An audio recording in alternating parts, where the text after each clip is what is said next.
2.5 pounds. Yes, I didn't say. What are you looking so sad about, Jack? I'm surprised at you. I mean, I'm really insulted. That's not right, what you just said. What do you mean, what I just said? I mean, I'm getting a drink of water. I'm late getting home, but you talk. I said something about the greatest heavyweight champ, man. I'm a hometown man, and you talk about Joe Louis, man. Joe Louis wouldn't be nothing for me. Joe, I tell you, Joe, do you think you would have stood a chance with me? Well, one time during my career, I was on a Formula One tour. I would have been a bum compared to you.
What's happening, my people? It's Cast Sports again, back for another afternoon with the family. That's right. You know what time it is. If it's Monday through Friday, 2 p.m., it's the Boxtorian bringing you all that boxing history. Boxing is the greatest sport of them all. That's why we love it. Can't get enough of it. Salute to everyone and welcome to another episode of Cast Sports, the Box Story.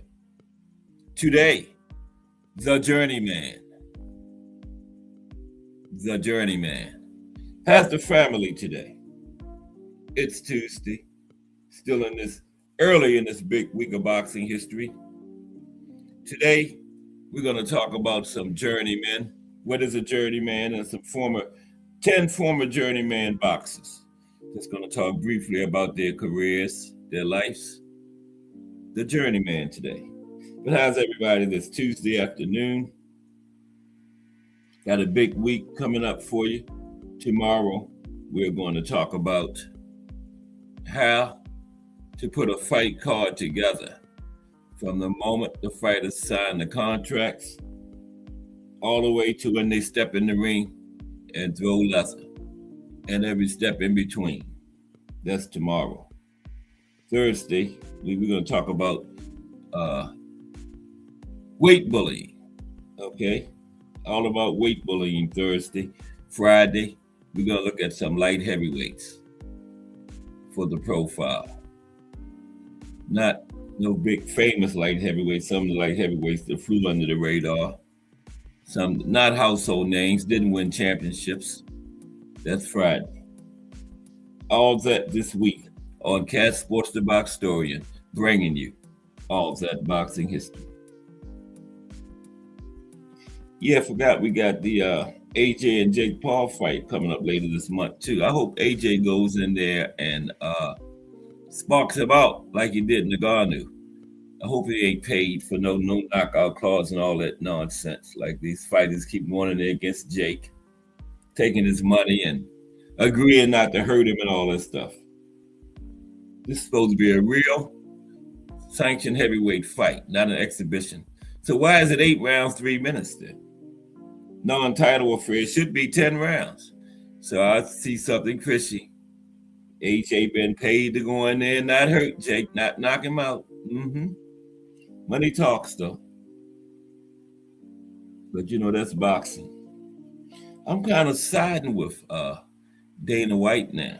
How they kind of come in and get these sanctioning bodies and their nonsense out of it. I like the move Bud made, you know. He refused to pay the WBC all the sanctioning fees and they stripped him. So get the sanctioning bodies out of it with their nonsense. It's all about money.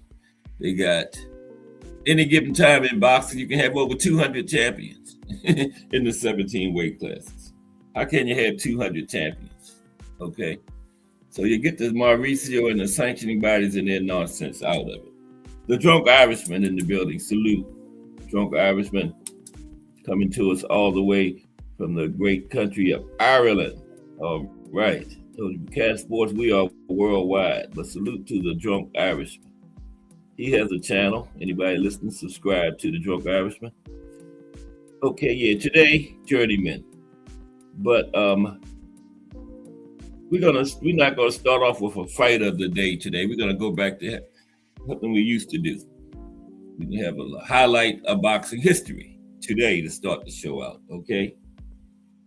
So without further ado, let's get into it. Today's highlight of boxing history. Remember we used to do that? Let's talk about some kind of thing from boxing history. That's what we're going to start out today. No fight of the day. Let's look at a highlight of boxing history. Start things off.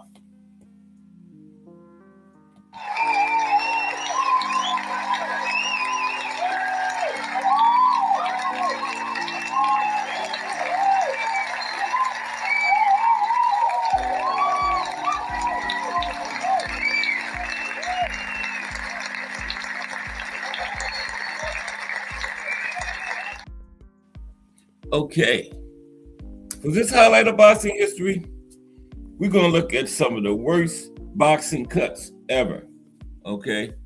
Some of the worst boxing cuts ever. Like that gentleman on the screen there, I don't even know who that is, but I just know he got cut up. So we're going to look at 7 fights of some of the worst cuts in boxing history. So the highlight of boxing history today. Now, beyond the skills and artistry in the ring, at its essence, boxing is a blood sport. Fighters leave their mark on each other throughout ruthless rounds of battle. Whether from intentionally accurate shots or accidental clashes, many boxers have sustained gruesome gashes with horror movie-like consequences. So today, right now, we're going to look back at the worst boxing cuts ever in the history of the sport. Okay, the first one is Badu Jack versus Marcus Brown. This was in 2019.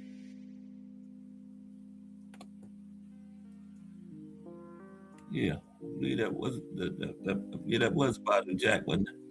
Yeah, that was that one. So yeah, Badu Jack versus Marcus Brown. Looking at some of the worst cuts in boxing history.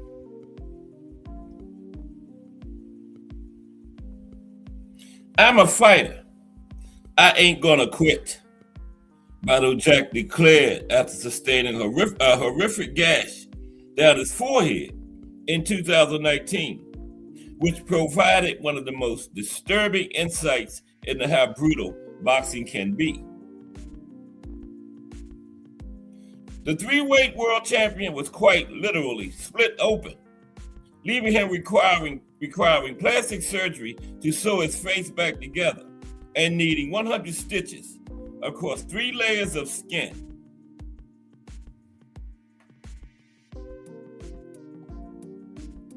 There's a better shot of it. Look at that. What did that happen with? Was it an elbow? They should have checked Marcus Brown's gloves after that one. Look at that cut. Woo. 100 stitches. Okay. Of course, the next one is Evander Holyfield and Mike Tyson, the bite fight. Yeah. Mike bit off part of the man's ear. Look at that. Part of his ear is gone. See it back there? Mm-hmm. And of course, this was in 1997. More of a complete tear-off rather than a cut, nicks. But Mike Tyson's infamous ear bite of Evander Holyfield caused shockwaves in their 1997 rematch. Iron Mike was disqualified in one of the most controversial moments in boxing history after leaving Holyfield missing a chunk of his ear from a moment of madness. Let's Talk Fashion in the building. Salute. Let's Talk Fashion from the JBT network. What's happening? Yeah, we're talking about a little highlights of boxing history to start the show. Some of the worst cuts in boxing history. We just looked at Battle Jack and Marcus Brown. He needed plastic surgery and 100 stitches to close that up. Over 3 layers of skin. Look at that. And of course, the one we're on now is the bike fight. But salute, Let's Talk Fashion. Good to see you. Okay, yeah, everybody subscribe to Let's Talk Fashion. That's a great fashion show. Is it fashion or is it clashing? Salute. Yeah, Holyfield. Mike Tyson bit a chunk of the man's ear off. See? You can see it missing back there. Look. Mm-hmm. A moment of madness. That's what that was. A clear moment of madness. But Mike said Holyfield was headbutting him and Mills Lane wasn't doing anything about it. So Mike said, I'm going to do something about it myself. There he is, headed for the air right there. Holyfield don't know what's coming. Or has he already bit it? Because Mills Lane is trying to get him off of it. But yeah, that was bad. The next one is Tyson Fury versus Otto Wallen. This was in 2019. Fury versus Wallen. Look at that. Wow. What was supposed to be a routine heavyweight world title defense for Tyson Fury turned into a bloody night's work in Las Vegas with long-term consequences.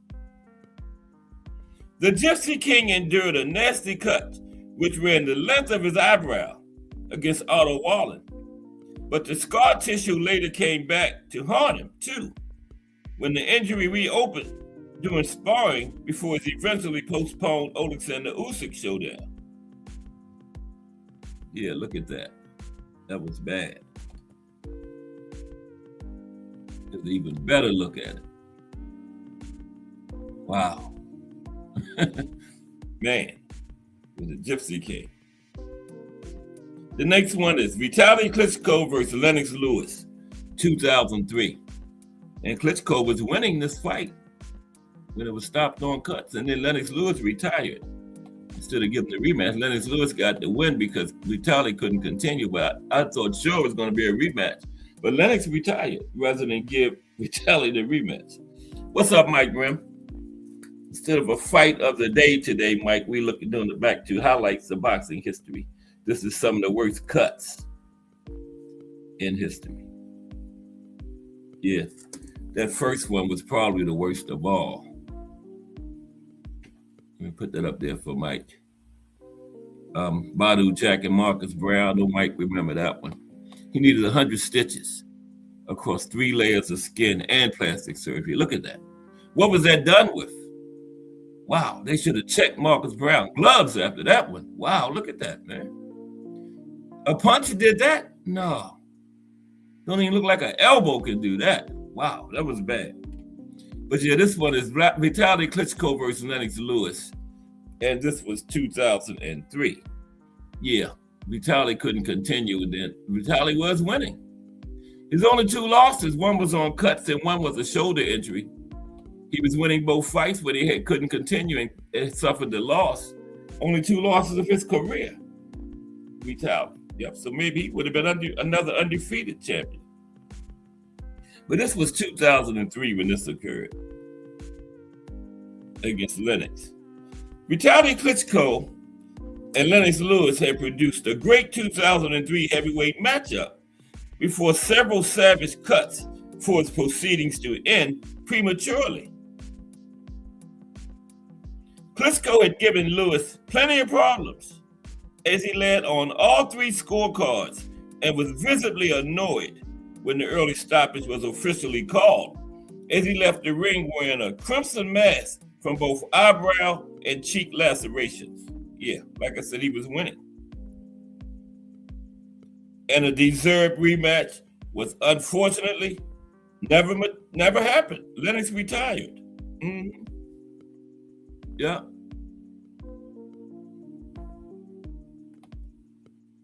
It is another shot. He had lacerations on his eye and his cheek. A bloody heavyweight slugfest. Okay, the next one. Stephen Smith versus Francisco Vargas. This happened in 2017. Yep. Smith suffered a brutal rip ear, but it wasn't from a bite like Mike's was. I don't know what that was from. How can a punch rip somebody's ear like that? I have no idea. What could have caused that, right? Look at that. His ear is literally ripped. Wow. Maybe he bit him like Mike did. Anyway, this was in 2017. Liverpool, Stephen Smith was forced to undergo immediate medical attention as surgeons worked to save his ear following a severe slash in 2017. Okay? The gruesome cut occurred from a repeated clashing of heads with opponent Francisco Vargas. Clashing of heads, okay. So Smith admitted he only noticed after looking up at the big screen and seeing his ear flopping everywhere. Wow, he didn't notice that? He said he noticed it when he looked up at the screen. Wow. He got a good threshold for pain. Said he didn't notice until he looked at the screen above the ring and saw his ear flopping. Look at that. A bloody mess. Smith needed urgent medical care immediately. Rocky Marciano versus Ezzard Charles, 1954. Yeah, his nose somehow ended up getting. Yeah, look at that. Cut on the end of his nose there. I don't know how that happened. Can't be from punches. But Rocky went on to win the fight, actually, though. He kept going. Nowadays, it would have been stopped. But this was in 1954. Any of those other fights, they probably would have kept going if it had been back then. He went on to win the fight. They didn't even stop it, okay? So yeah, there's Rocky. You see the end of his nose there? In the second of their 2 legendary heavyweight title battles, Rocky Marciano suffered a sliced left nostril in the 1954 rematch with Ezzard Charles. The Brockton blockbuster had been cut around the eye in their first meeting, but this return fight cut was far worse and caused a constant stream of blood to flow. Yeah, but the fight wasn't even stopped. 1954, though, different era. Despite the horrendous wound, Marciano literally saw red and rallied to a late 8th round knockout victory to successfully defend his heavyweight crown. Yeah, there he is after he got some medical attention to it. But you can still see it's split. Wow. And then there's finally Muhammad Ali and Henry Cooper. Henry Cooper had a history of cutting. Yeah. Look at him. This was in 1966. A couple fights before Ali was stripped of his title. It's fair to say Henry Cooper was no stranger to leaving the ring covered in blood, especially when facing Muhammad Ali, with both their fights ending early due to cuts. Affectionately known as Al Henry to his home supporters in Great Britain, Cooper was left cut to pieces against Ali, but he did manage to score a famous knockdown of the greatest in their first fight. And that was when Ali was hurt bad, and Angelo Dundee, they faked like Ali's glove was split or something wrong with the glove, and they stopped the fight and ran to the back to get another glove because Ali was hurt, and that gave him time to recover. Yeah, the story behind that fight. Yeah, that's it. There you have it. So now we're going to get started with the show, Journeyman, today. We're going to talk about Journeyman, okay? We got 10 journeymen we're going to cover today. The Journeyman. That's a famous journeyman named Emmanuel Augustus, the most robbed man in boxing history. On the right there, the Drunken Master. He's number one most robbed man in boxing history, and number two is Sweepy, right? Yeah, Augustus had 34 losses, 38 and 34. But today's a journeyman. How's everybody this Tuesday afternoon? Still early in this big week of boxing history. Appreciate everybody stopping by today. Hope you enjoyed the show. The Journeyman. Never forget the boxing journeyman. Now, not everyone can be a champion, and not everyone can be a journeyman. Okay? Not everyone can be a champion. Not everyone can be a journeyman either.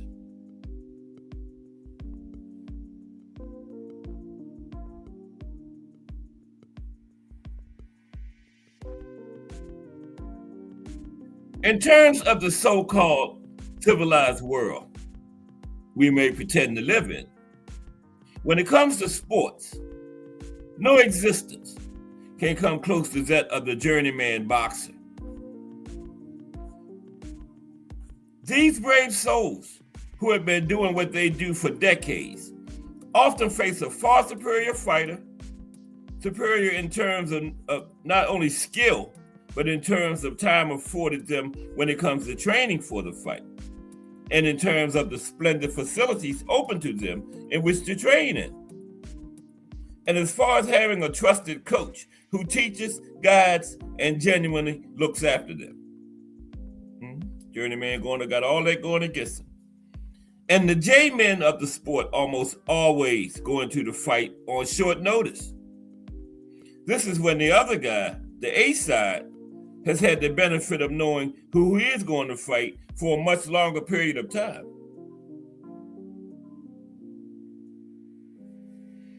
And around 95% of the time, the favorite looked after boxer wins the fight. Sure, the journeyman often hangs around, giving the star, be it an upcoming talent or a former champ who is in need of a tune-up, trying to make it back to the top.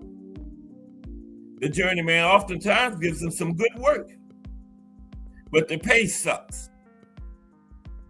The call for the next fight will likely be soon coming, and the loser almost always goes home alone.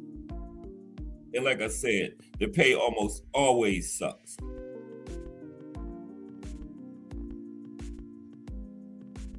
Now, some rare, special times, the journeyman actually rips up the script and gets the win.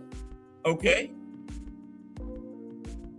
And it sure can be immensely satisfying if the off-the-board outsider wins. Yes, sometimes the journeyman gets the win. And it can be even more satisfying if the journeyman wins by knockout, right? Gets in there and gets the heavily favored star out of there. That can be very satisfying. But what makes a fighter, often talented, aside from tough, become a journeyman? Nobody can answer this. Oftentimes in life, we don't get that much say as far as where our destiny is going to end up. Some fighters lose and lose again, and then again. And they find themselves becoming a J-man, right?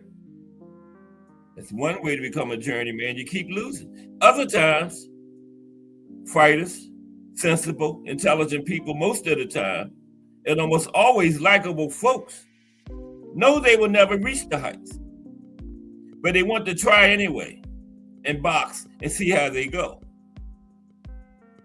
And they end up addicted to what heavyweight great Lennox Lewis once said is the most addictive sport there is. Yeah, even though they end up a journeyman, they end up becoming addicted to it, just can't stop. Lennox Lewis said boxing is the most addictive sport there is. And as the years roll by, the losses mount up. But the exit door for this existence is, for a number of reasons, never an easy thing to pass through. They're addicted to it, even though they're a journeyman. Losing, always fighting better fighters. Then there are the former champions of fighters who came close to being a champion, right? Yes, some journeymen are former champions or fighters who came close to being a champion, who quite simply have no notion whatsoever when it comes to what else they can do with their lives but fight and turn into a journeyman or into a trial horse.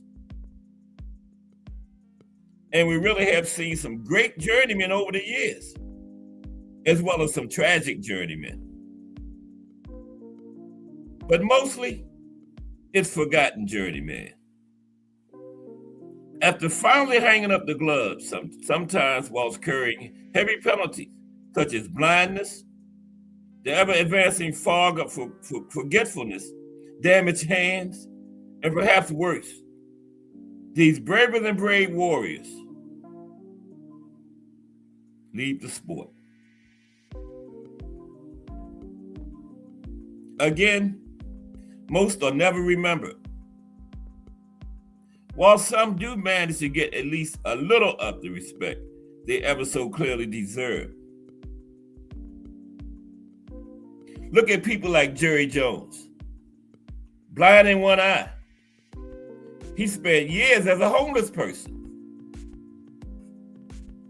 He was a former journeyman. Okay, another one, Everett Bigfoot Martin, who passed away a couple of years ago with scarcely a written word paid in tribute.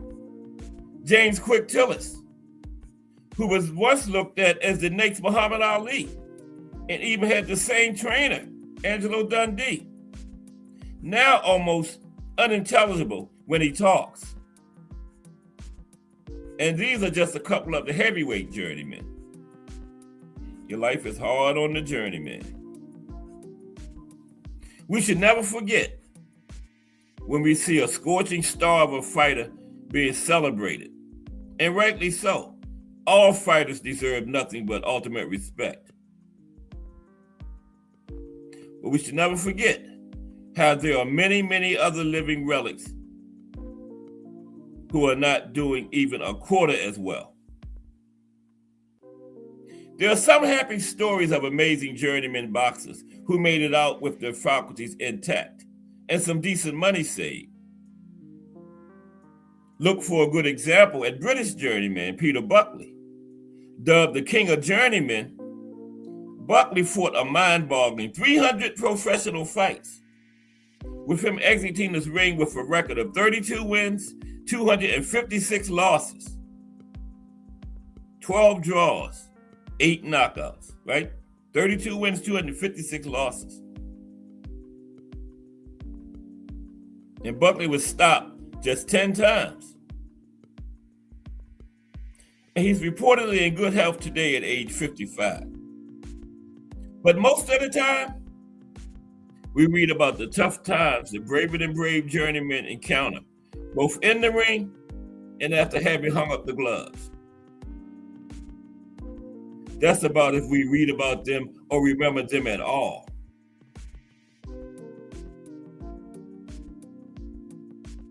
Now, the aforementioned Jones, who managed wins over Carl the Truth Williams and Michael Bent during his career, lost his sight in one eye and spent years living on the streets of Washington, D.C.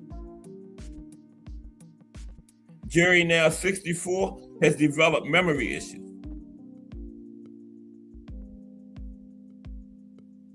I have notes stuck to my door to remind me to turn off the stove, Jerry said.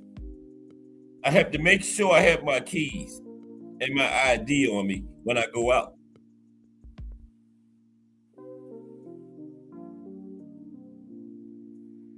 Another heavyweight who fought in the 1990s is Dave Jocko. Jocko went in the ring with stars like Mike Tyson, Big George Foreman, and Tommy Morrison. Today he laments that he never made any really good money, and his speech sadly indicates that he is struggling in other ways.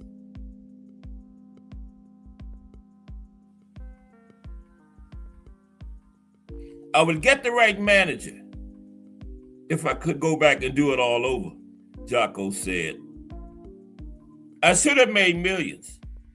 I've written my book and my autobiography, and all the stories of my career are in there. And there are some great pictures. Jocko, who spent too many years in the ring that he cares to remember, admits his career began an inevitable tailspin that sent him to Palookaville. Jocko is still smiling today, and he could even be referred to as one of the lucky ones. His final record was 24 wins, 25 losses, 1 draw, and 19 knockouts. Wow, he didn't have a bad knockout ratio. He lost 25, but in his 24 wins, he knocked out 19 people. Wow. So his knockout ratio was 79%. Not bad. Although he did lose 25 fights, though. But yeah. Now, another journeyman, Jack O'Halloran, he found real success outside the ring. Hanging up his gloves after having fought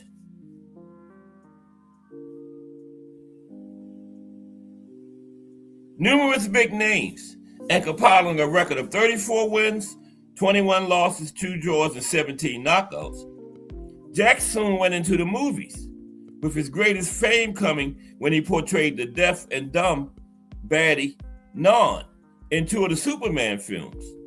Okay? O'Halloran knows about being given the shaft when boxing in the other guy's backyard. Yeah, he was robbed a couple times. He said, "It was tough being the away fighter. I fought Joe Bugner in London, and I beat the crap out of him, but I lost by 1/4 of a point. The newspapers the next day were ashamed to write how he had beaten me by just 1/4 of a point. They cut the fight from 10 rounds to 8 right there on the spot, as I had him out on his feet at the end of the 8th round. You couldn't make this shit up." Wow. He was beating the home fighter, had him almost knocked out in the 8th round. So they figured 2 more rounds he would have got him out of there. So they cut the fight from 10 rounds to 8 and ended it right there. Wow. Man, that's bad. That's about the worst I done heard. Now, Halloran, who is in good health today at age 81, is convinced he also deserved the decision when he fought Ken Norton in March 1972 in Kenny's hometown of San Diego. Bobby Quarry is another game fighter who gave it his best shot in the ring, yet was defining himself, ended up as a journeyman. Okay, Bobby Quarry, one of the famous Quarry brothers, gave it his best shot, but he ended up as a journeyman, one of the younger brothers of Jerry Quarry. The lesser-known Quarry brother, Bobby, saw what the fight game did to his siblings, Jerry and Mike, especially the former, Jerry. Bobby says he got out of the sport for far less damage than his two famous brothers managed to do. That said, it has been reported that the 62-year-old was diagnosed with Parkinson's disease a few years back.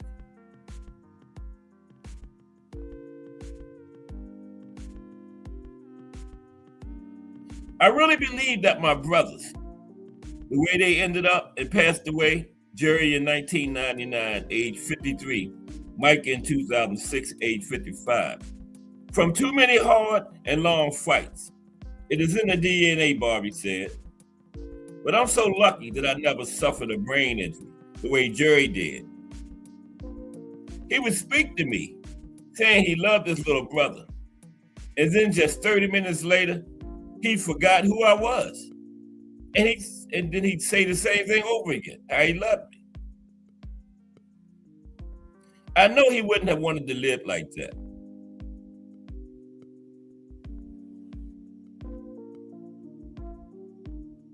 In the end, really, he was better off dead. Wow. Bobby, during his relatively short ring career, scored a devastating knockout over Dave Kilgore, but he was on the receiving end when he fought Tommy Morrison. Excuse me for a second.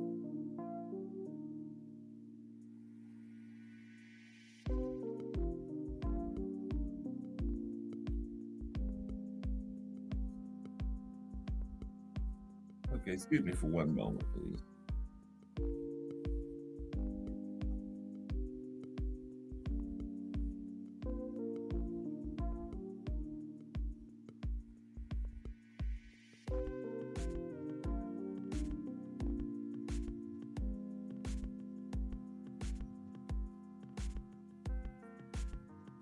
I guess an equipment malfunction. We'll be right back in 1 second.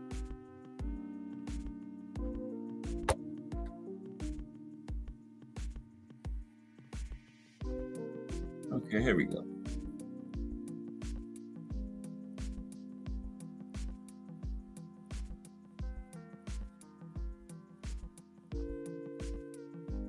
Number one.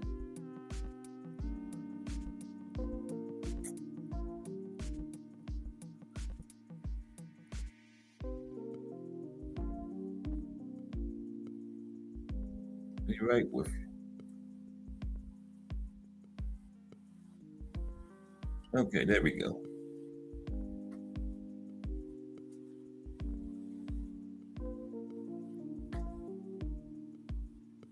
Okay, here we go. Let's get back to it.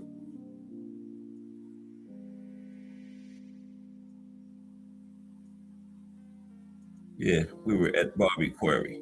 Then after this, we're going to talk about some other journeymen and their stories. Okay?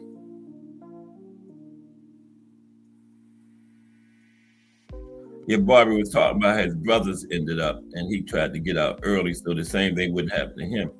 And they both ended up dying. They had brain damage, and Jerry had pugilistic dementia, very bad.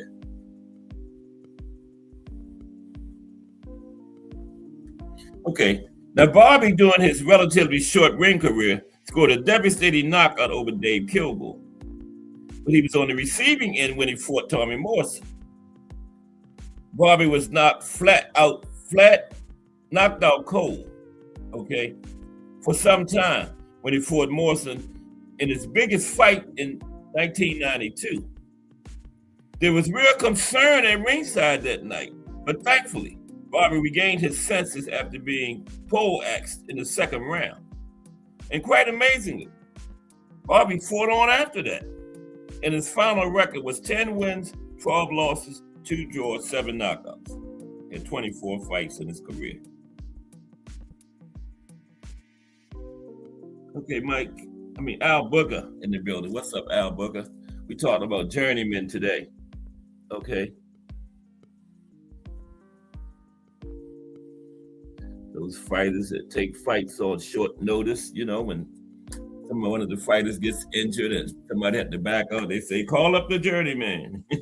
Yeah, talking about those guys. They salute Al Booker. Yeah, Bobby Query.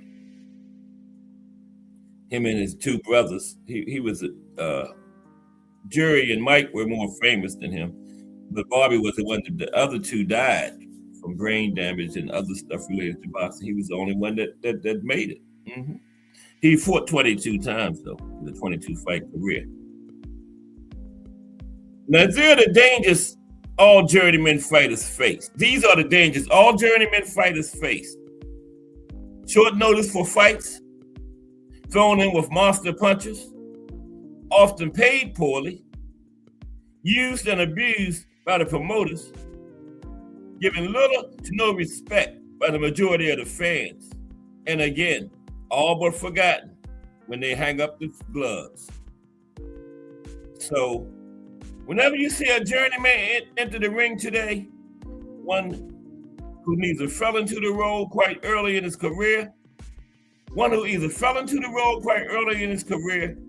or one who later took on the job, remember that we must never forget to afford them, as Lennox Lewis might say, enough respect. Okay, so now let's look at some journeymen. Let's take a look at some journeymen. Okay, the first one is going to be Everett Bigfoot Martin. Everett Bigfoot Martin. There's Everett. There's Bigfoot. Yeah, that was his nickname, Bigfoot. Now, Bigfoot ended his career with a record of 20 wins, 39 losses, 1 draw, with 9 knockouts, and he was stopped 12 times himself. Okay, Bigfoot. Martin.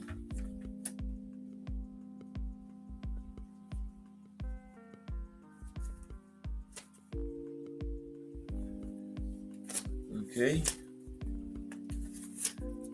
Yeah, today is the 9th. Okay. Yeah, Everett Bigfoot Martin is going to be first. We got 10 journeymen we're going to take a look at today.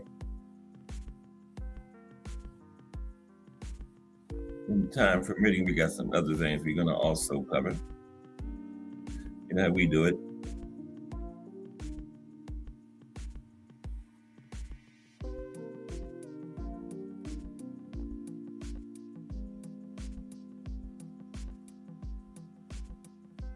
Let's get Bigfoot going.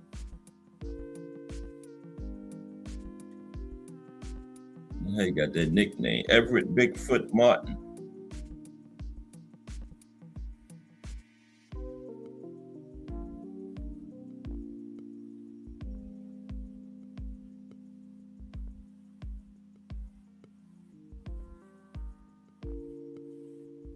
Okay. King of the Journeymen, Everett. That's what they call Everett Bigfoot, King of the Journeymen.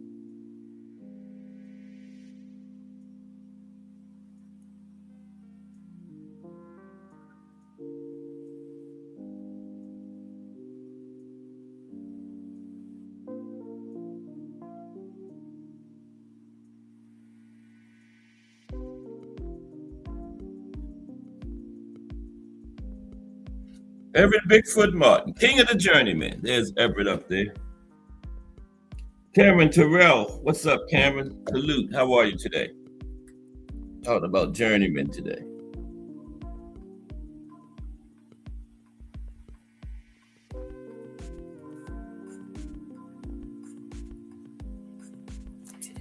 All right. Just like the mythical creature that is said to live in the woods, Real life ring warrior, every Bigfoot Martin has not been seen at all in a very long time.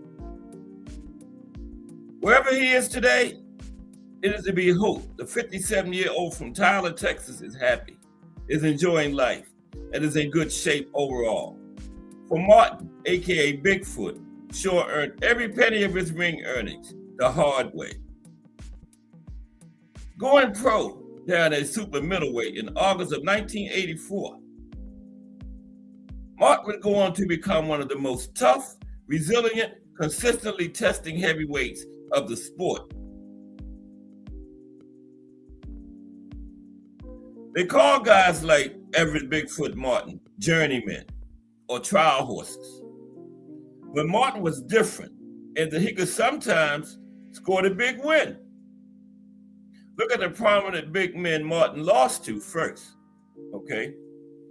George Foreman, Larry Holmes, Vladimir Klitschko twice, Bone Crusher Smith, Michael Moorer, Lamont Brewster, Riddick Bowe, Herbie Hyde, Tony Tubbs, Tony Tucker, Gary Mason, Francesco Damiani, Pierre Coetzee, and Lance Whitaker, with some other notables also being given the Bigfoot test. Now that's a great resume, but too bad he lost all of them. But that is a very good resume though, right? But he lost all of them. Okay? But he fought some big names. And if he'd have won all those fights, that would be the resume, one of the best resumes in heavyweight history. Stopped just 12 times throughout his career. 3 of those stoppages came after he had turned 35. Martin worked hard in the gym. He had a good chin, a very good chin, and he knew some tricks. And he was a man of faith.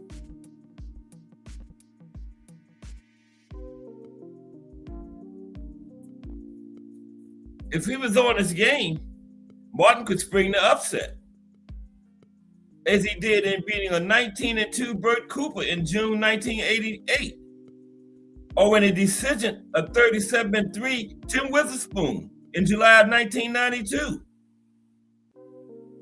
Martin also had the occasional near miss, as was the case when he met a 27-0 Michael Moorer in March of 1992. Bigfoot twice dropped the future heavyweight champion. Okay, Michael Moorer, but he ended up losing. But he dropped Michael Moorer twice. Now, often taking fights on short notice, Martin once faced back-to-back Dwight Muhammad Qawi, George Foreman, Mason, Coetzee, Damiani, Bone Crusher Smith, and Michael Moorer. This during a period of just 34 months. Truly incredible was Bigfoot. Okay? 34 months. Like 2.5 years. That was 1, 2, 3, 4, 5. 8 fights. Okay? 2.5 years. A 17-0 Vitaly Klitschko was unhappy with his March 1998 decision with over Martin, and the two met again with a 25-1 Vladimir Klitschko, excuse me. They met again. Vladimir was 25-1. This time he managed to get the TKO win in April of 1999. Now, not too many guys stopped the 5'11" Texan. Slowly over time, Martin campaigned first at 168, then at light heavyweight, then as a heavyweight. Not once did he exit the ring with a title belt strapped around his waist.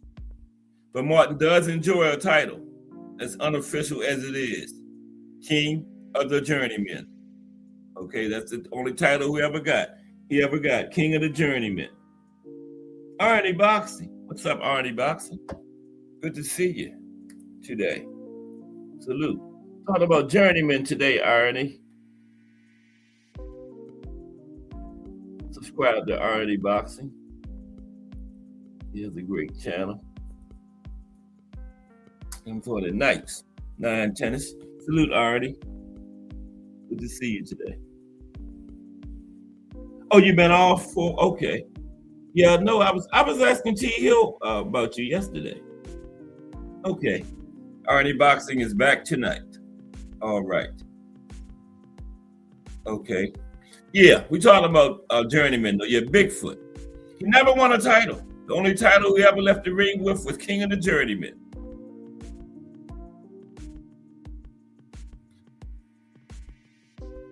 Okay, so let's move on to the next Journeyman. Yeah, the first one was fittingly the King of the Journeymen, Arnie Boxing. Next one will be Reggie Strickland. Okay. We talked about Reggie before, but yeah. True Journeyman.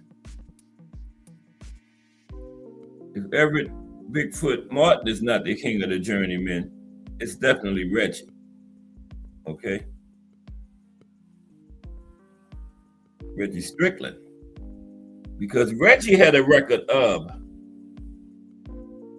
66 wins, wait for it, 276 losses, 17 draws, 14 knockouts, and he was stopped 25 times. Yeah, you heard right. 66 wins, 276 losses. And of those 276, I guess you can say only 25 times he was stopped. Right? I mean, 276 losses, getting stopped 25 times is good. Right? Yeah. Okay. But Reggie Strickland and the Barnstormers.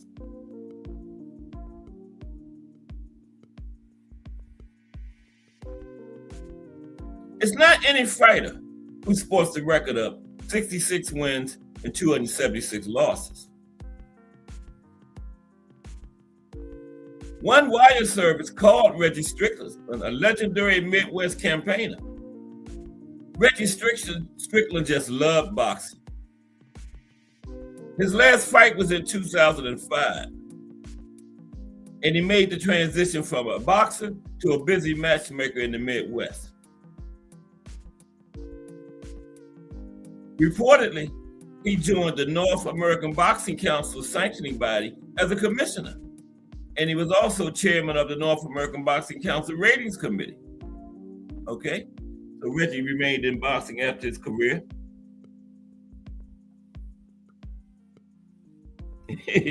Mike says, the original punching bag, yeah. But that's good, Mike. He lost 276. He only got stopped 25 times. Now, 25 might seem a lot for somebody with like 30 or 40 fights, but 276? Wow. We have to say only stopped 25 times, I guess. Right? Now, his amazing career included fights against Derek Harmon, Hugo Benyatta, Chris Rosenbaum, Keith Holmes, Randall Bailey, James Butler, and Corey Spinks. He also duked it out with Anthony Bonsante, Raul Marquez, Juan Manuel's, is that Juan Manuel's brother? Well, anyway, Raul Marquez, Troy Wells, Joe Hutchison, Grover Wiley, Alex Bonema, Tracy Speed. Really haven't heard of none of them, to tell you the truth. In 2002, he beat Carly Person. And Person had 1 win and 15 losses coming into the fight. And Strickland beat him by 6-round TKO. And the fight was held at the Farm Bureau building in Indianapolis, Indiana. And something called the vacant Global Boxing Federation super middleweight title was at stake. Anybody ever heard of that? The Global Boxing Federation, the GBF? They was fighting for that title. And what does a guy 1 win, 15 losses doing fighting for any title? But it was a title fight. The Global Boxing Federation, the GBF. But what is compelling about Reggie Strickland is the record behind the record. With a 76% losing percentage, he was a promoter's dream. For the likelihood of his losing was predictable and reliable. And if there's anything a promoter likes, it's predictability. In this regard, he was a designated loser. That was his role, pure and simple. I guess Mike is right. The original punching bag. He was a designated loser. Promoters loved him. Needed to get a win for some prospect or some former champion on the road back. Go Reggie in there with him. He was guaranteed a win. However, the real oddity about Strickland's final slate is the excitement factor, which he derived by dividing the total number of fights into the total number of knockouts. In his case, the factor works out to an extremely low 11%, which suggests Reggie Strickland knows how to go the distance. It further suggests that the amount of rounds he has fought is simply astounding. If it's excitement you crave, try Herbie Hyde, 98%, Alejandro Barrio, 97%, Tommy Morrison, 86%. All members of the Chill or Be Chilled Brigade. All of those fighters, they had high knockout ratios, but if they didn't knock their man out, they usually got knocked out, right? Chill or Be Chilled Club. Now, Reggie would give you the full number of rounds. Guys like Reggie Strickland come in and makes fights entertaining enough so people buy the tickets. He was banned in many states, but found a sanctuary in Indiana, where he became notorious, if not a notorious curiosity. Benchmarked against Milwaukee's Donnie Pendleton, Benji Singleton from Charlotte, North Carolina, and Danny Wofford from Columbus, South Carolina. He was the best of the worst. He traveled the back streets in vans and cars. It was the circuit that ran from Indiana, Ohio, Wisconsin, Minnesota, Nebraska, North Dakota, South Dakota, and Montana. By frequently fighting under aliases and crossing state borders for multiple fights in a span of a few days, these barnstormer types were able to beat a system that was poorly regulated at best. This is all about have gloves, will travel. Remarkably, Reggie showed few signs of wear and tear, right? And he still speaks articulately, all those fights. And his face, accented by a pencil-thin mustache, belies the number of fights in which he participated in. He avoided serious medical risks because he fought defensively and knew how to hang on. He also had a knack of dropping to the canvas at the slightest incoming flurry. In short, he played the role of a fighter who ensured that his opponent, the house fighter, would get another win on his resume. Okay? Reggie Strickland. Promoters loved him. You looking for a win? Call up Reggie. Mike Mazik in the building. Salute, Mike. Yeah, you looking for a win for your fighter? Call Reggie Strickland. And he's going to give the fighter some work, some rounds. Least bit of trouble. Reggie going down. Let the fight another round. Okay? That's smart. And you look at him today, you can hardly believe he been in over almost 300 fights. Reggie Strickland. King of the Barnstormers. Okay, next is James Quick Tillis. Now, this is a known name here. Why didn't he change it to Reggie? Wow. Not bad.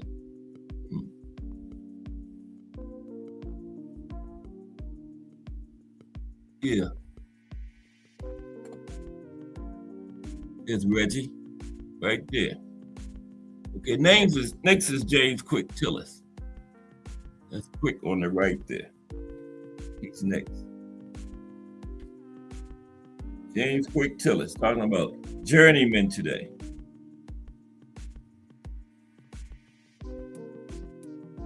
Now, Quick is a name, almost like a household name, James Quick Tillis. Mm-hmm.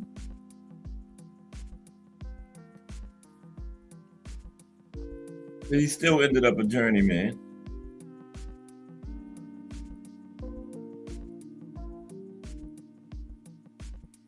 Talk about Quick. He was from Oklahoma, somewhere like that. Now, Quick Tillis had a final record in his career of 42 wins, 22 losses, 1 draw, 11 knockouts, and he was knocked out 11 times. He had 11 knockouts, and he was stopped 11 times. James Quick Tillis. He was a seriously tough and talented boxer, Quick was. Yes, he was. Mm-hmm. And he should have gone further. A seriously tough and talented fighter who should have gone further. Quick Tillis. Okay, let's talk about it. He was trained for a time by the great Angelo Dundee, then by Archie Moore and Drew Bundini Brown. Okay? Yeah, Drew Bundini Brown was one of Muhammad Ali's cornermen, remember? Tillis fought no less than 11 world heavyweight champions. He defeated the great Ernie Shavers. He sent Jerry Cozier to the hospital with missing teeth. He was the first man to take Iron Mike Tyson the distance back when he was Iron Mike Tyson. Quick Tillis, first man to go the distance with him. He is James Quick Tillis, aka the Fighting Cowboy. And he should have won at least a portion of the world title. Tillis was tough, cheek tough, going in with just about anyone when it was pretty clear in the minds of the sport's big players he would not become a champion. Tillis always came to fight, often being ahead in a fight, only to run out of gas and either lose a decision or be stopped late. This happened to the converted southpaw from Oklahoma when he fought Marvis Frazier. He dropped Marvis early on, only to lose on points. It happened against Carl Williams. He dropped Williams twice early on, only to lose on points. It happened against Jerry Cozier, busting Cozier up and knocking some teeth out, only to lose on points. A pattern had emerged for Quick Tillis. But when he was up, turned on and ready to fight, having been given sufficient notice, Tillis could hang with the best. It is his fight with Mike Tyson from back in 1986 that Tillis is perhaps best known. By this stage of his career, Tillis had failed in a 15-round title challenge against Mike Weaver. He had been stopped in 1 round by Tim Witherspoon, perhaps slipping on a wet spot on the canvas. And he had seen Angelo Dundee, Archie Moore, and Bundini Brown leave him. All left him. Now trained by Bo Williford, Tillis was looked at as a high-quality journeyman type. He was better than that, and Iron Mike Tyson found out. Totally unintimidated by the 19-year-old, 19-0 with 19 knockouts, Tyson, Tillis had a new weapon in his arsenal, okay? Having grown sick and tired of growing sick and tired at this midway stage of his career, Tillis, now aged 29, got himself checked out by the doctors. To his amazement, Tillis was informed of his severe allergy to both milk and eggs. These 2 essential ingredients in the classic fighter's diet, having been eaten for many years. Now, having given them both up, Tillis felt a whole new man, one with a whole new burst of life and energy. He showed up for the Tyson fight fit, strong, and ready, boxing brilliantly during most of the fight. Tillis was up on his toes. He was effective at blocking Tyson's shots and then making him miss. And Quick got Tyson's attention many times.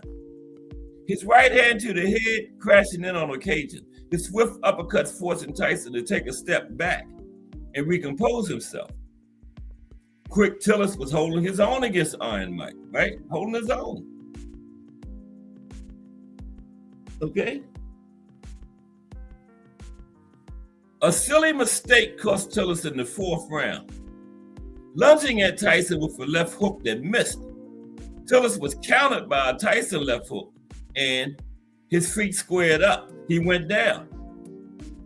Unhurt and up quick and smiling, Tillis had blown any chance he had of winning the decision. In fact, at the end, it was wide for Tyson on one card, 8 rounds to 2. And the crowd booed that card. 6-4 on the other 2 scorecards. That seemed more right. And to this day, Quick Tillis insists he won the fight. On those other 2 cards, that knockdown was the difference. He would at least had a draw. Mm-hmm. Yeah, Cameron says, Tillis, the truth is for real. Oh, call the truth Williams. Yeah, Cameron, the truth was the real deal. But to this day, Tillis still says he won that fight against Mike Tyson. Now, what was remarkable was the way Tillis, who had faded in so many previous fights, had come on strong in the late rounds, banging with Tyson, and more than getting his respect from Iron Mike. Now, watching the fight today, something of an underrated near classic. It really does show those people who think Tyson would have beaten the great Muhammad Ali how wrong they are. Sure, Tyson hadn't yet peaked at the time of the Tillis fight, but Tillis was no Ali, okay? He gave Mike Tyson the toughest fight of his career, and arguably one of the 3 or 4 toughest fights the peak Mike Tyson ever had. And Tyson was sore after the fight, and years later, he was man enough to admit it, that was one of his toughest fights against Quick Tillis. Now, Tillis fought on after that, but he slid into a permanent downward decline, being beaten by Joe Bugner, Frank Bruno, Evander Holyfield, Gary Mason, in a painful fight that lasted less than 1 round, Tommy Morrison. Tillis retired in 2001. Again, his career record was 42 wins, 22 losses, 1 draw, and 31 knockouts. I said 11. He had 31 knockouts. He was stopped 11 times. Okay, Quick Tillis. Yeah, he had 31 knockouts. Right. He was stopped 11 times. I had that written down. I don't know why I said 11. Anyway, James Quick Tillis had a little of Ali's speed and movement. He had a great chin. He had the old school toughness the 1970s heavyweights had, and he had those great trainers. But for whatever reason or reasons, the fighting cowboy never got off the dirt trail. He never reached the top of the mountain. He should have done so, though. Yeah, Quick Tillis had talent. Yeah, that was his best showing, that Mike Tyson fight, but never had that type of showing again after that. Journeyman today, next Lorenzo Boyd. Here's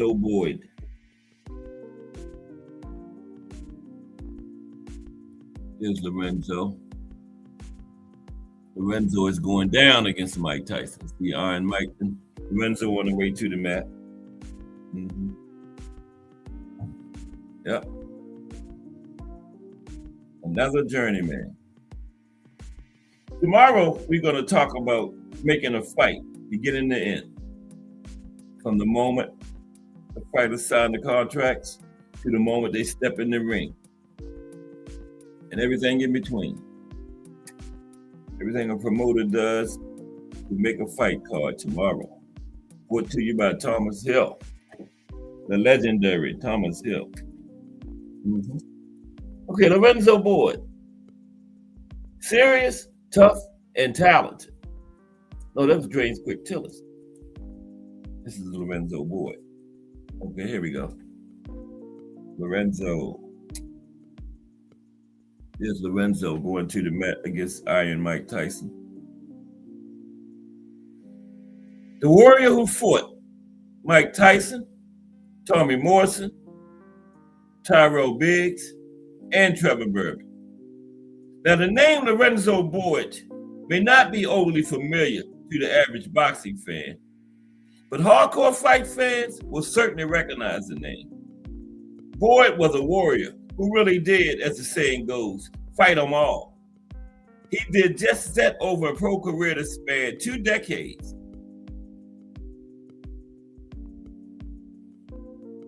Turning pro in July of 1983, and never much more than a cruiserweight, Boyd was trained by Bo Williford, named when to train Tillis. He won his first 6 fights before being matched up tough and heavy. In his 10th pro outing, Boyd met an unbeaten Bert Cooper, who knocked him out in 2 rounds. No, knocked him out in 1985.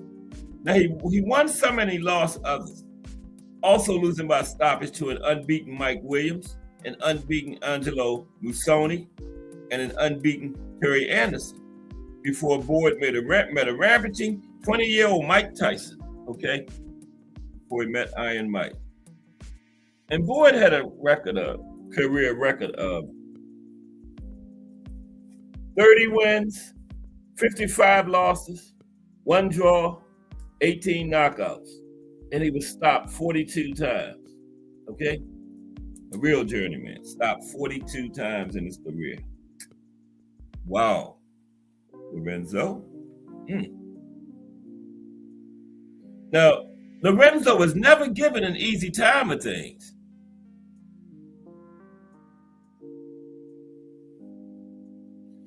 Boyd gave it back to the Tyson fight. He fought a 20-year-old Mike Tyson. And Boyd gave it his best shot, but he fell victim to a ferocious Tyson, who took him out with a savage uppercut to the chin in round 2 in July of 1986. That's part of that shot right there. Boyd is on the way down. Then he turned into a full-time journeyman after the Tyson fight. He went on to face the following big name: Gary Mason, knockout loss. He faced the stablemate Quick Tillis, lost by knockout. Olean Alexander, knockout loss. Adilson Rodriguez, knockout loss. Tyrell Biggs, TKO loss. Trevor Berbick, TKO loss. Glenn McQuarrie, a knockout loss. And Tommy Morrison, a knockout loss. The man had 42 knockouts. He had to have a lot of knockout losses, right? Boyd was never given an easy time of things, often taking fights on very short notice. Yet, occasionally, Boyd would spring the upset. In April of 1998, having lost 6 of his last 9 fights, Boyd, by now aged 38, won a decision over Olean Alexander, thus avenging the earlier knockout loss from 11 years earlier. And he also retired the once highly ranked Alexander. Alexander retired after Boyd beat him. Boyd managed another win after beating Alexander, stopping an unbeaten George Gucher. But then Lorenzo was back, coming up short against big names, the likes of Michael Moorer, Rob Calloway, and David Boston, beating him. And again, he retired 30 wins, 54 losses. And he was stopped 42 times in 84 fights. So half of his fights he was stopped in, okay? Now, Boyd never won a title. He only ever fought for 1 belt, and that was a USA Oklahoma State heavyweight title, losing to Jerry Whippy Halstead in 1987, okay? He only managed a handful of good wins, and he was stopped 42 times. But where would the sport be without the Lorenzo Boyds of the world? Brave, proud fighting men who never ever ducked a single foe. Lorenzo Boyd, okay? Stopped 42 times, but he never ducked anybody. Okay? The next one well, y'all probably heard of him. Ross Purity is the next journeyman. There's Ross. Ross Purity. Talking about journeymen today. Ross Purity.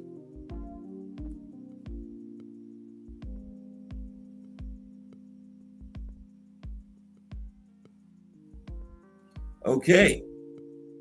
Ross ended his career with a record of 31 wins, 20 losses, 2 draws, 26 knockouts. And he was stopped 3 times. That had an 83.8% knockout ratio. Okay. He had 20 losses, but when he won, you got him out of there at an 83.8% rate.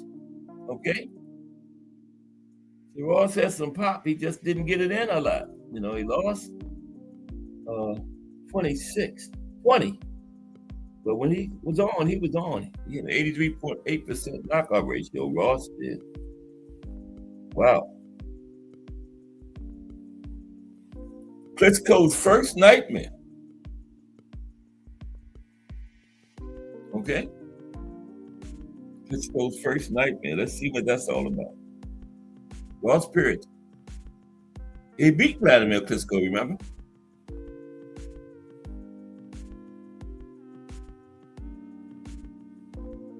This is what Vladimir said about Ross.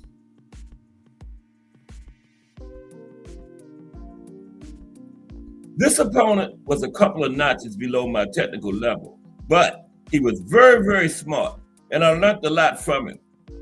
He was waiting for his moment. He took note of my accelerated pace, and he realized that I wouldn't be able to sustain it for all the 12 rounds. He was patiently waiting and was able to see when he started to explode towards the end of the fight, Vladimir Klitschko. He beat Vladimir. Ross Perot. Well, it was Vladimir's first nightmare. Vladimir had a suspect chin anyway, you know. But anyway, rugged top-tier journeyman and sometimes contender, Ross "the Boss" Perot would fight anybody who challenged him. He finished his career with a record of 31 wins, 20 losses, 3 draws, 26 knockouts, 83.8% knockout ratio. But there's a story behind the record. He was rarely stopped. He was only stopped, I think it was 3 times. Let's see, Ross. Yeah, Ross was stopped only 3 times, okay, in 54 fights. Now, he was rarely stopped, but he did a lot of stopping himself as he notched 26 knockouts. He went 8-8 in his first 16 fights, losing to, among others, undefeated Brian Nielsen and Kirk Johnson. After an upset draw with Tommy Morrison in 1994, he ran off 10 straight knockout wins, 5 coming in the first round. He decked the Duke twice and almost had him out in the 10th and final round. But he fought to a draw with Morrison. That was considered an upset because Morrison was heavily favored. And he almost had the Duke out in the 10th round. Okay?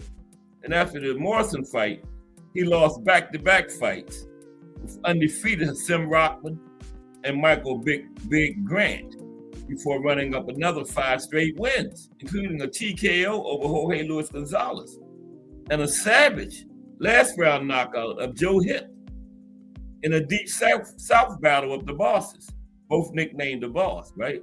Ross the Boss Perot and Joe the Boss Hitt. In 1997, against Gonzalez, he battered his overhyped Cuban opponent until he was forced to take out his mouthpiece and say no mas. Ross won that one, made him say no mas. After losing 3 straight, unanimous decisions to Corey Sanders, Larry Donald, and Chris Bird. And Sanders and Donald only had 1 loss, and Bird was undefeated. Perot then iced undefeated favorite Mark Hallstrom in Denmark in November 1998.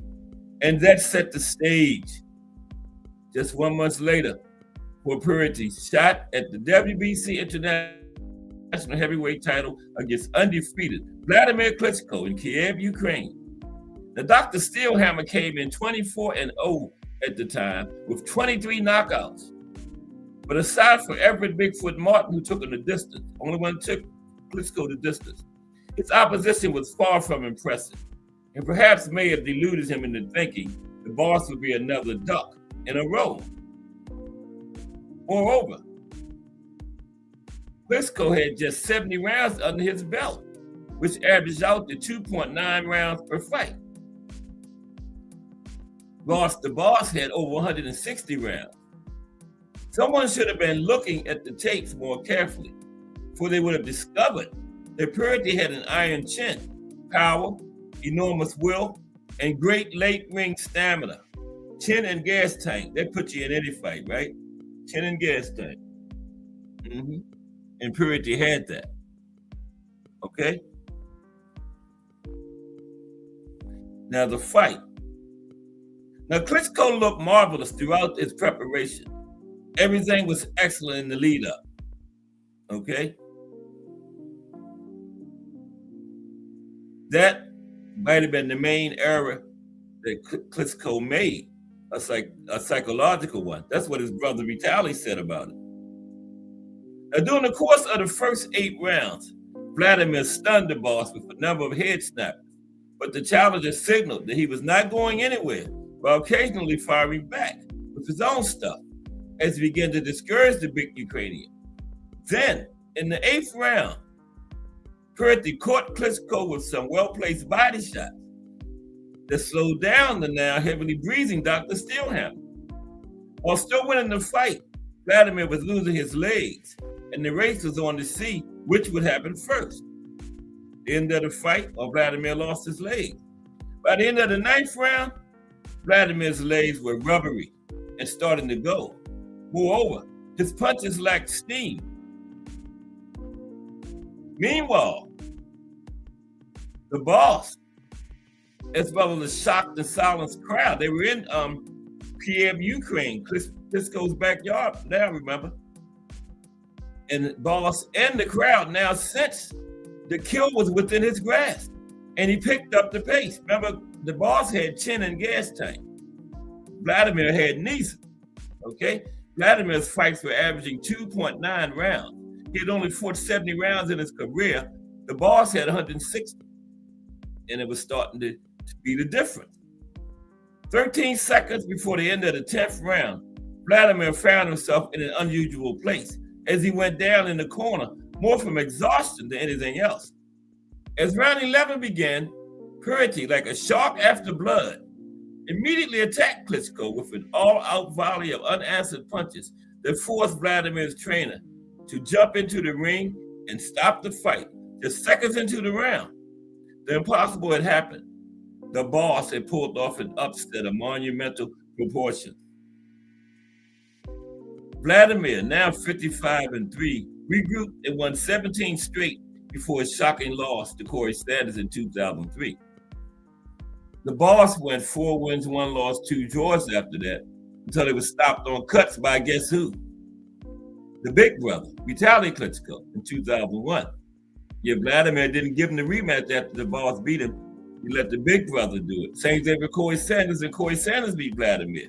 Vitaly came in and got the revenge, the brother. Now, usually fighting on his opponent's home turf, the boss would close out his career against typically tough opposition, including Eddie Chambers and Alexander Demchenko. Boss Purity was the quintessential road warrior. He fought in 8 different countries. He made his mark as one of the hardest punching, granite chin, and entertaining fighters of his era. He now resides in Wichita, Kansas with his family, where he mentors inner city troubled youth and trains amateurs in a team called the Wichita Hard Hitters. In the end, what was one fighter's nightmare was a career-defining fight for the other. The wins over Gonzalez and Hip and the draw with Morrison was simply icing on the cake. Ross the Boss Purity. Okay. There are a couple more not gatekeepers, journeymen. Rock Sikorsky. Rock Sikorsky. That's the name sound like a journeyman name. Rock Sikorsky.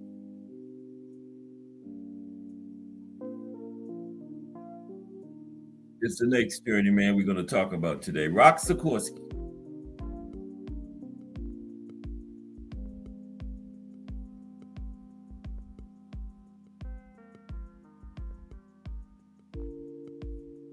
Okay, we'll get Rock's record up here. Rock's the course.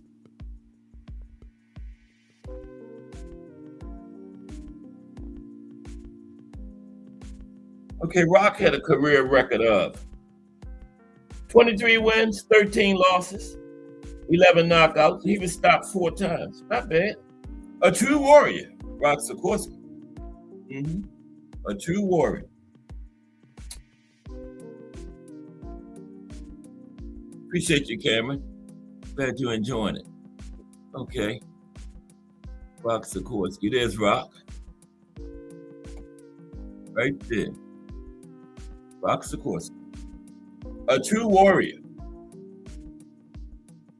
Now again, his name may not be overly familiar to younger fight fans, but Rock Sikorsky, a gutsy heavyweight from Minnesota, was one of the division's most colorful and spirited practitioners in the 1980s. In no way blessed with an abundance of sheer talent, this real-life Rocky made a name for himself by winning fans over with his bravery, heart, and hard head. Okay? Bravery, heart, and hard head. That'll win the fans over. After a quite promising start to his pro career in 1981, when the 21-year-old weighed in at around 200 pounds, stood at 5'11", and was no more than a cruiserweight, Rock soon slipped into the role of journeyman. Sikorsky won his first 13 fights, 7 by knockout, but then saw the losses begin to pile up. Almost always, however, Rock lost only to top names.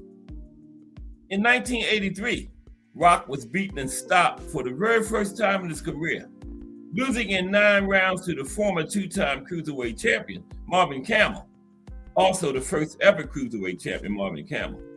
It would be over 4.5 years before he was to suffer a stoppage defeat again. The loss to Camel seemed to seal his fate, though, as after 3 wins over modest opposition, Rock lost a further 4 fights, all on points, and to good fighters.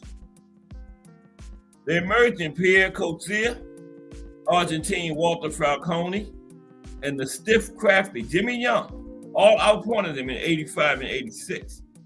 Young doing so twice, but Rock was proven a hard man to stop. In August of 1986, Rock won what was arguably his career best victory, stopping former heavyweight king Leon Spinks in 6 rounds. The 27-year-old made at least a little bit of noise. Leon may have been 17-5 at the time, but the win did propel Rock into fights with the upcoming pair that was Italy's Francesco Damiani and Brazil's big punching Adolfo Rodriguez. Now, going to the 2 men's home countries, the capable journeyman left with points losses on his record on both occasions. Still, in going 10 and 12 rounds respectively, Rock showed once again what stern stuff he was made of. Okay? It was seen as some surprise then that the comebacking former heavyweight champion George Foreman chose to take a fight with Rock only 2 fights later, both of which were wins for the man from Minnesota. No, Rocky was no danger,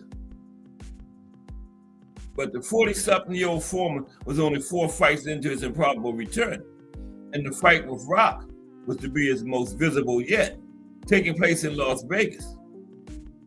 Now, Big George stopped Rock in just 3 rounds, the fastest anyone had ever gotten rid of Rock. Sikorsky never went down, but he was shipping hefty punishment at the time of the ref's intervention. Big George had made a statement. The Rock's role as a trial horse was never more apparent than the fight against Big George Foreman. 2 wins followed the Foreman loss before a 12-round points loss to the former WBA champion, Michael Dokes. Now, going the full route of Dynamite Dokes,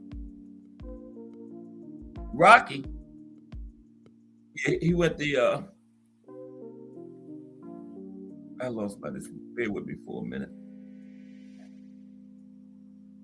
Equipment malfunction. Okay, here we go. Now, going the full route of Dynamite Dokes, Rocky once again displayed his resilience.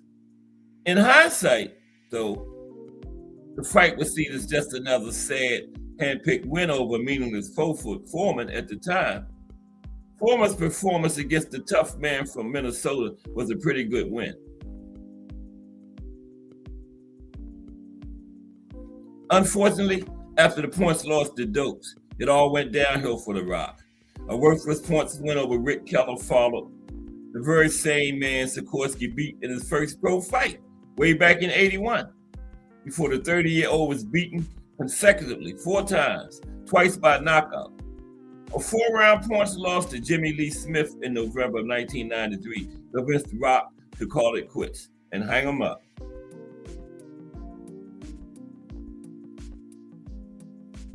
In all, the robust heavyweight was only stopped 4 times. He may never have been a top contender. He may never have even won a minor title. But Rock Sikorsky was a heavyweight who was so fearless, as proud and as hardworking as you could wish to find. Whatever he is doing today, we wish him well. The Rock Sikorsky. Okay?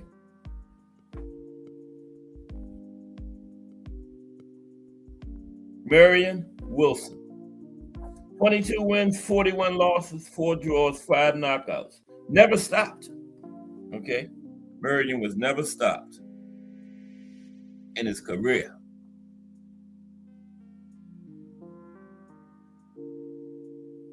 And there's Marion right there, Marion Wilson. Never stopped.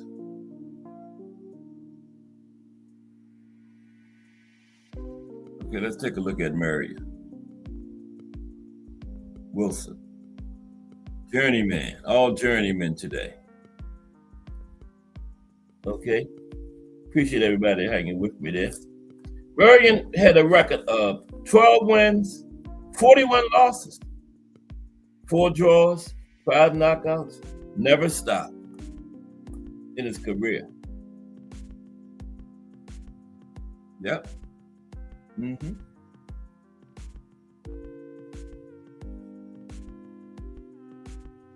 Yep, Marion was never stopped. Only won 12 fights. And he lost 41. But nobody stopped him. Okay, he can say that. He had one of the greatest chins of all time, Marion did. Yes, he did. No doubt, Marion Wilson's name will be unfamiliar to some fans. He never won or even fought for a title, yet his chin was astonishing. Marion tangled with some very big punches from the heavyweight division, men whose names will be known to everyone. And though he was never able to defeat any of these fighters and progress beyond the stage of journeyman, Wilson took everything they could unload on him. Only one man ever stopped him inside the distance, or one stoppage, Derek Isserman. But this was due to cuts. So really never stopped due to cuts. Indeed, despite a veritable who's who of named heavyweights being in the opposing corner from Marion, no one ever knocked Marion unconscious. Some of the men who tried include Shannon Briggs, Ray Mercer, Andrew Galata, Obed Sullivan, Ike Ibebuki, Greg Page, David Izon, Oleg Maiskayev, Hasim Rockman, Samuel Peter, Oliver McCall. That's impressive. Those are some big punches in there. None of them could stop Marion though. Okay, let's get another one in. Journeyman. Emmanuel Augustus. Yeah, I wanted to get to this one. The Drunken Master. Most robbed, there's Emmanuel on the right. Most robbed man in boxing history. Yeah, I really wanted to get Emmanuel in. Emmanuel, okay, yeah.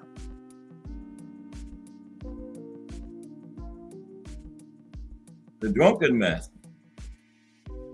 Emmanuel Augustus.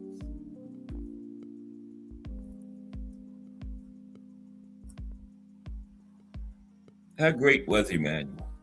Could he have been? Floyd said he was one of his toughest fights. Yes, he did. He got robbed a lot. I guess the judges didn't like all that dancing and stuff Emmanuel would do during the fight. And Emmanuel had a record of 38 wins, 34 losses, 6 draws, 20 knockouts. And he's only stopped 5 times though, okay, in his career. So not bad. Not bad. Only stopped 5 times. Emmanuel Augustus. Okay, let's talk about Emmanuel. Like I said, Floyd Mayweather commented that Emmanuel Augustus, known as the Drunken Master, was one of his hardest opponents, okay, that he ever faced. So that's high praise. Now, Augustus seemed to rise to the level of guy he was fighting, okay? With a pedestrian record of 38 and 34. You wouldn't think the man had much potential. He would put in average fights against average fighters. But then he would put in great fights against great fighters sometimes. He was an interesting fellow. He sure underperformed much of the time, but he had the marks of greatness. Mm-hmm. He used to be on Friday night fights all the time. And you never know how Emmanuel would perform. His fight with Irish Mickey Ward was a tremendous fight. And that won ESPN's Fight of the Year back in 2001. I think they fought twice. But one of them, they say he was robbed, and I've never seen either one of them. But sadly, in a bad turn of events, Emmanuel was shot for no reason by a stray bullet while he was walking back from training at his hometown gym one night. The bullet caught him at the base of his skull and left him disabled. He has partial nerve damage on the left side of his body, and the injury that left him with slurred speech and a spotty memory at times. Okay. Now he's on social media a lot on Instagram, and he seems to be doing all right. He posts content of his old fights and pictures with boxers that come into his gym. And he's training boxers now, okay? And he gave us some great fights over the span of his career. And let's hope his health continues to improve and wish the Drunken Master well. Okay? Next journeyman is Neon Leon. Neon Leon speaks. Okay? Neon Leon. And we only got one after Leon. We're going to get them all in.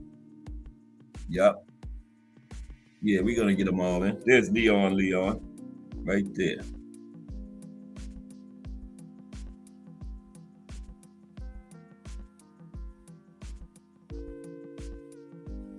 Leon Spinks is the next journeyman. We're talking about journeymen today. I had 10 of them. Tomorrow, we're going to put a fight card together from beginning to end. All the steps you go through. From the moment when they sign on the dotted line to when they go up them steps and go between the ropes.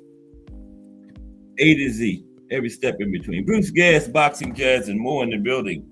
Salute Bruce Gass. I think Bruce Gass got the quiz coming up tonight on Tuesdays. I think it's at 7 o'clock. Great show. Every night, but especially that quiz show. Some tough questions. Yeah. I think it's on Tuesdays. Mm-hmm. Salute Bruce Gass. Okay, Leon. Let's talk about Leon. Then we got one more after him of the Journeymen today. All right.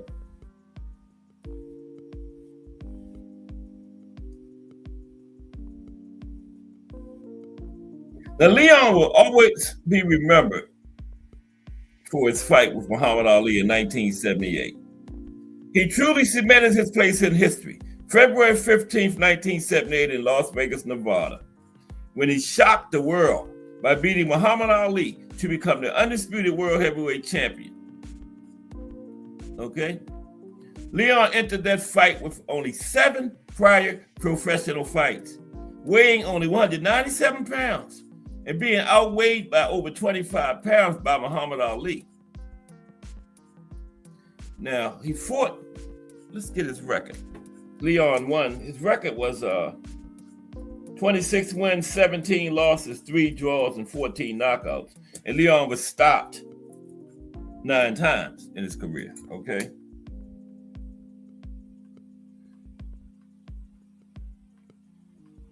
Now, easily the high point of his career was the massive 15-round split decision win over heavyweight champion at the time, Muhammad Ali, right? What was so impressive about that win for Leon is he did it in just his 8th pro fight, right? He was obviously given the shot based on his popularity from the success he achieved in winning a gold medal for the United States in the 1976 Olympics in Montreal, Canada. Who can forget Leon's gold medal run, especially in the final beating Cuba's Sixto Soria in a thrilling fight? Now, if Leon had hung up his gloves following his win over Ali, it would have been a storybook way to end his career. Boxing fans would have wondered about what Leon could have accomplished. And there wouldn't have been the big letdown of what happened later when his career fizzled away quickly. Additionally, Leon lacked the size of Ali for that fight. He had to bulk up to compete. Ali looked thick around the middle, and it was clear that he hadn't put in the right amount of training for the Leon Spinks fight. Ali likely assumed that his size and experience advantage over the much smaller Leon would be enough to carry him to the win. But Leon's superior conditioning was too much for Ali in that fight, and that enabled Leon to win. Ali did finish strong in the 15th round, but it wasn't enough. Now, in their rematch later that same year, Ali beat Spinks by a one-sided 12-round unanimous decision on September 15, 1978. This time, Ali took his training seriously and was too much for Leon. Leon. And finally, the final journeyman is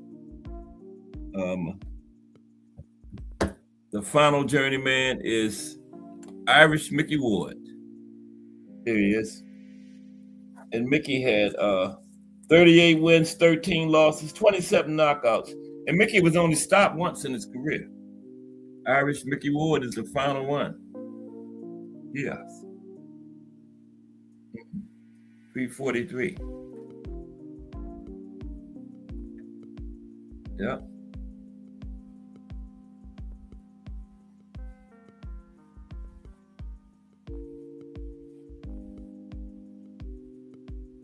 All right, Mickey Ward, the final journeyman for today. In praise of Irish Mickey Ward, a true warrior. I mean, a true warrior. You know, you put warrior in the dictionary, you put a picture of Mickey Ward and Arturo Gatti standing side by side beside it. Okay, those were two warriors there. Mickey Ward. Okay, now how special was Mickey Ward? Irish Mickey Ward is nothing short of a legend among fight fans, known primarily for the three unforgettable wars against Arturo Thunder Gatti. Ward engaged in a good number of other almost equally brutal encounters. You know, those ones with Gatti was so big that we forget about all the other wars he was in. Turning pro after having won 3 New England Golden Gloves titles, Ward, who was born in Lowell, Massachusetts on October 4th, 1965, streaked to 14-0 with 10 knockouts as a junior welterweight. 140 pounds being a weight Mickey would scarcely fight above throughout his entire career, 18 years. But then, in September of 1987, Ward would lose for the first time of his 13 losses. Despite the number of defeats he would eventually suffer, however, Ward became one of the most respected fighting men in modern-day boxing history. In not one of these losses was Ward knocked out. I thought he had one loss. No, he wasn't knocked out, but he had a TKO, I believe. Let's go on.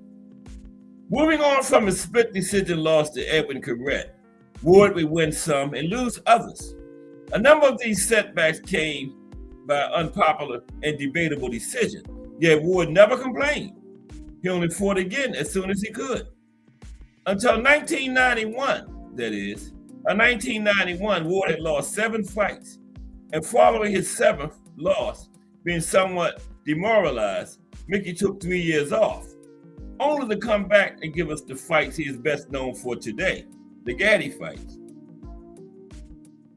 9 wins followed his comeback, from June of 1994 to April of 1997, all but 2 of them by knockout,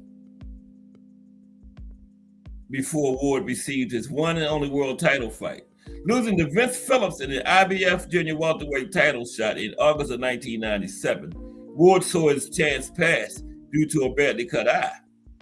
He was TKO'd in round number 3. That was his only stoppage loss, TKO. This was the one and only time Mickey was ever stopped in his entire 18-year career, and amateurs too, entire boxing life. From then on, Ward, a wicked body puncher who had already established himself as one of the toughest fighters of his era, would thrill us constantly and on most occasions against top names from the sport. Shortly after dropping a wide decision to the emerging Zab Judah in June of 1998, Ward traveled to London, England. This was his only fight outside of the United States, and he scored a very good win over unbeaten Liverpool fighter Shane Neary, a guy considered a tough and hard man. Indeed, he was expected to go places, perhaps into a fight with Gaddy. Instead, he met a man even tougher than himself, and before a partisan crowd that may not have quite known who or what Mickey Ward was. Neary was crushed after 8 all-action rounds. For the first time, British fight fans knew all about Irish Mickey Ward. The once highly touted Neary only fought 2 more times before quitting, leaving it to its conqueror to tumble so fiercely with Gaddy. With his fine win, Ward picked up the lightly regarded WBU title. There was nothing lightly regarded about Ward's toughness and fighting ability. Okay, nothing lightly regarded about that. After a further 2 fights, one a loss, the other a win, Ward had the first of his truly celebrated fights. Mickey met the also cheek tough Emmanuel Augustus in July of 2001. A 10-round give and take war followed, one that so excited the experienced Teddy Atlas, who was commentating on the fight on ESPN. He was moved to implore viewers to call their friends, and tell them to tune in. The great fight won by Ward by unanimous decision was awarded Ring Magazine's Fight of the Year for 1991. But it was soon followed by another, even greater fight. As hard as it may have been to believe for those who had seen Ward Augustus, Mickey's most brutally entertaining fights still awaited him. After losing to Jesse James Legion by technical decision in January of 2002, Ward fought the first of 3 incredible fights with Arturo Gaddy. Fight fans the world over were treated to fights as good as those from the golden era of the 1950s as a result. What can be written about the Gaddy-Ward trilogy that hasn't been already? No one who saw the 3 10-round non-title fights will ever forget them. The first fight, called by some experts as the fight of the century, was the best of the lot. Somehow the 2 gutsy warriors managed to survive each other's most fearsome assaults for a combined 30 rounds. Fight 2 may have been less violent than the initial fight, but fight 3 made up for it. During the most intense 30 rounds of boxing action seen in the 1990s, there were broken bones, swollen eyes and mouths, bruised ribs, a busted eardrum, knockdowns, almost impossible comebacks, constantly switching momentum, lots of screaming from both the fans and the commentators, and value for money like you've never seen. Without a doubt, these 3 junior welterweight fights were battles for the ages. Ring Magazine again rewarded 2 awards fights with Gaddy, Fight of the Year honors, Fight 1 and Fight 3. Okay? For the record, as if there are any fans that don't know, Ward won fight 1, Gaddy won fights 2 and 3. But while Gaddy carried on for a further 4 years after the trilogy was done, Ward called it quits on a brutally honest career as soon as fight 3 was over. Wisely knowing he had nothing left to give or to prove, Mickey retired at the age of 38. Today, Ward is celebrated. He is enjoying life, and his influences felt far and wide across the sport. It's truly a sad thing that Gaddy, his friend and former rival, is not here with him. Both men have a unique place in boxing. And Ward actually trained Gaddy for a while after he retired, after their trilogy. And Ward retired, and Gaddy kept on fighting. Ward actually trained Gaddy for a while. Okay, yeah, that took us right up to the door. All right, hope everybody enjoyed the show today. Tomorrow, we're gonna cover making a fight A to Z, beginning to end. Every step in between, from the moment they sign the contracts to the moment they make their ring walks and step into the ring. Okay? Hope everybody enjoyed today's show. Just Do Boxing is up next. Appreciate everybody for stopping by today. And Thursday, we're going to talk about some weight bullying. Okay? Friday, we're going to cover the light heavyweight division. Profiles on some light heavyweights. No big names. Kind of light heavyweights that flew under the radar, never won titles, stuff like fighters like that. That's we going down through all the weight classes. Cover those type of fighters in every weight class. We did heavyweight and light and cruiserweight. Took a break last week because it was the first Friday, so we did the inactive fighter, Alexander Usyk, last week. Okay. But, tune in tomorrow for another Cash Sports.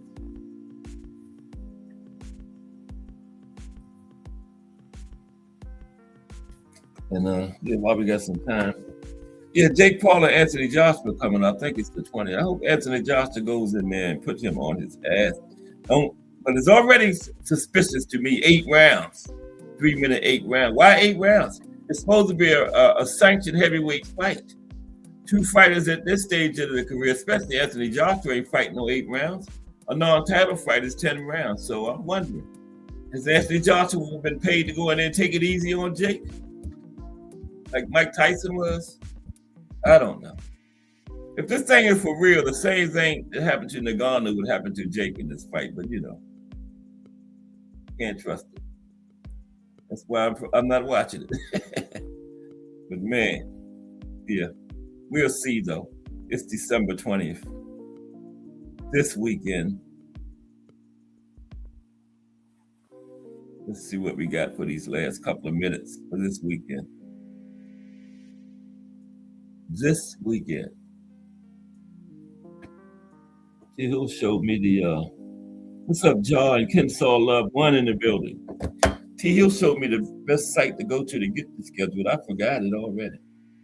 I actually wrote it down, but I don't know where I put it. But ESPN is pretty good at listing what's coming up too. That's what I usually use. But salute to Jaw and Ken Saw Love 1 in the building. Okay, this weekend. What is this weekend? The 11th or something like that. Today is the 9th, 10th, 11th, 12th.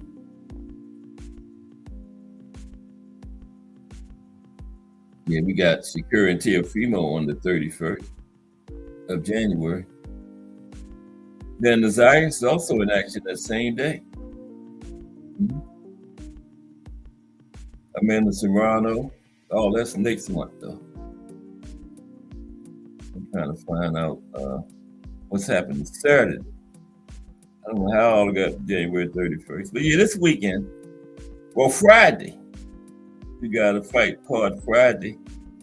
And then we got Saturday is from Dubai. Okay, Kubrat Pulev versus Murat Gassiev. Yeah, Al Booker was telling me the other day Gassiev's still around and he's fighting Saturday. Wow. I thought Gassiev had been retired. Me and him about the same age. Yeah, So that's 2 cards this weekend. One Friday, one Saturday, one Sunday from Stockton, California. Diego Pacheco. Sunday. Today is the 9th, Tuesday. Oh, yeah, Saturday is the 12th, 13th. Today is Tuesday, 10th, 11th, 12th. Yeah, we got the front cards Thursday, Friday, and Saturday. Yeah, Saturday is the 13th. Yeah, Diego Pacheco is back in action this weekend. Diego, promising young super middleweight. Badu Jack. Yeah, me and Badu Jack around the same age, too. Mm-hmm. Wow. I'd have seen somebody sanction a fight for me. They can just pay me $10,000. I'm happy. I don't need no million. Yeah, Badu Jack back in action. Okay. Not a bad weekend. Adrian Broner. No, Adrian Bowler. I get ready to say Adrian Broner. Luis Alberto Lopez. So we got some good action going on this weekend. Wow. I've seen like 6 cards. Man. No huge names, but it's boxing. 7. Can't be no more. Yeah, I came like, I think 7 cards this week. Wow. Okay. Kensaw Love 1. Jaw. Bruce Gas, Boxing, Jazz, and more. Mike Mazik, Irony Boxing. Cameron Terrell, Al Booger, Mike Grimm. Let's Talk Fashion. The Drunk Irishman. And Miss Cass. Appreciate everybody for stopping by today. We'll be back tomorrow with another one. Hope you enjoyed the Journeymen today. Just Do Boxing on deck. If it's Monday through Friday, 2 p.m., it's the Boxtorian bringing you all that boxing history. Appreciate everybody. Have a great afternoon.